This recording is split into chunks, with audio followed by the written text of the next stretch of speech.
This is my video in response to the trauma lesson. The first question is, what has been your experience with trauma at your school? A lot of my students have experienced trauma. They don't necessarily talk about them with me or with my mentor teacher, but we do talk with the counselor quite often so he can give us insight on what kids are going through.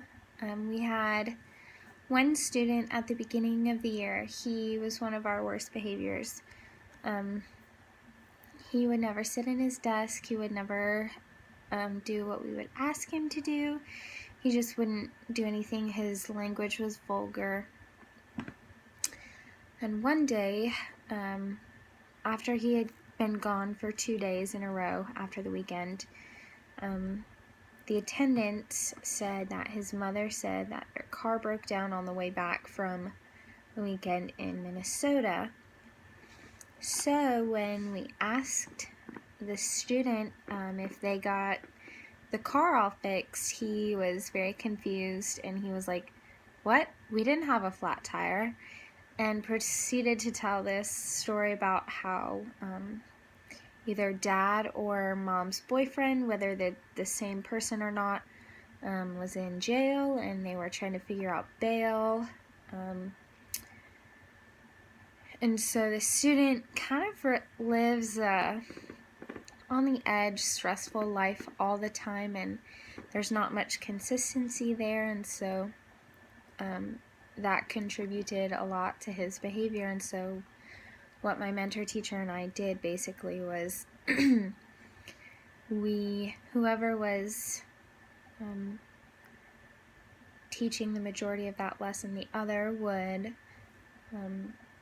keep that student on task, and we were just using kind cues to help him stay on task, and maybe even give him extra personal and one-on-one instruction instead of just yelling at him or speaking at him. It was a very private thing, and so he sat on the edge so we could come up beside his desk quietly, and no one would really notice what was going on.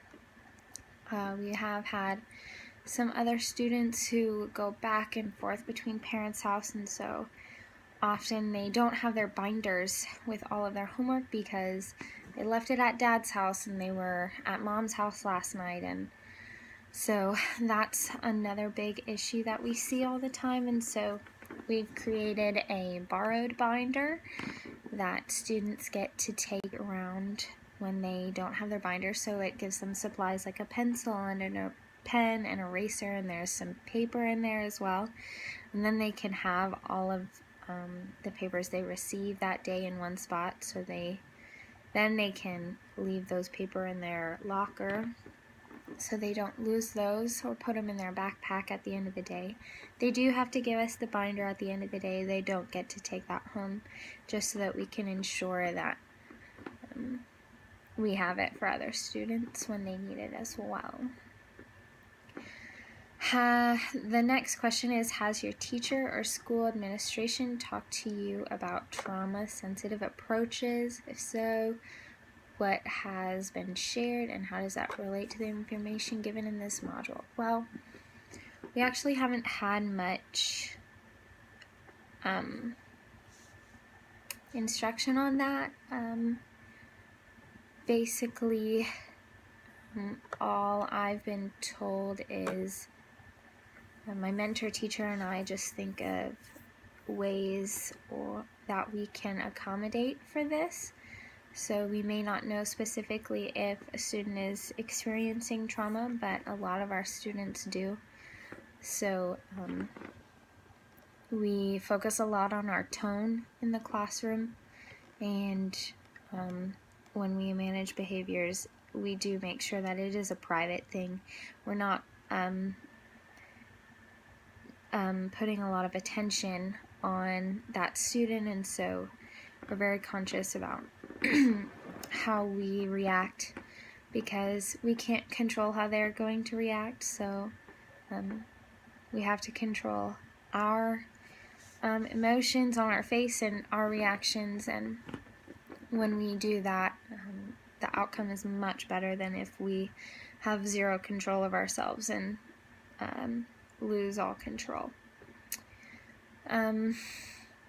Otherwise, I've not been told anything other than that. Number 3, what questions or connections have resulted after your interaction with this module? I think maybe just what are some other ways to approach a student who is experiencing trauma? How do you come across as caring over demanding?